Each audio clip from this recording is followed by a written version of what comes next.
একটা ছেলেকে বলতে বলেন, এখানে আইসা দাঁড়াই আব্বা, তোমরা একটা ছেলে আইসা বলো যে ব্রাজিল আর্জেন্টিনার খেলোয়াড়ের সাথে আমাদের ধর্মীয় সম্পর্ক কি? যদি ধর্মীয় কোনো সম্পর্ক না থাকে তো আমাদের রাষ্ট্রীয় সম্পর্ক কি?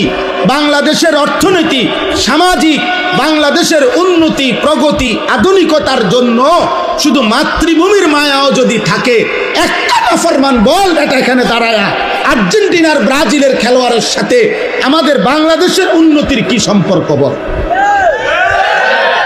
ইসলাম তো আছে নাই, রাষ্ট্রের বলেন, রাষ্ট্রের বলতে বলেন, এ দেশের উন্নয়নে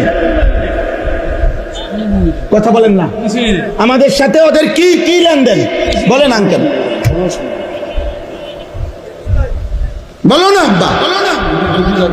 হ্যাঁ, একটা কথার বুঝায় কও যে একটা যুক্তি তো থাকবে। হুজুর, এই ফুটবল বিশ্বকাপে যদি আমরা ব্রাজিল এবং আর্জেন্টিনার পক্ষে ব্যাপক লাফাইতে পারি, বিনিময়ে ওই দেশের লোকেরা যদি আমাদের প্রতি সন্তুষ্ট হয়, তাহলে আমাদের দেশের রেমিটেন্স বেড়ে যাবে, আমাদের দেশের তেল বেড়ে যাবে, আমাদের দেশের উন্নতি বেড়ে যাবে। একটা কিছু তো হবে, সেটা কি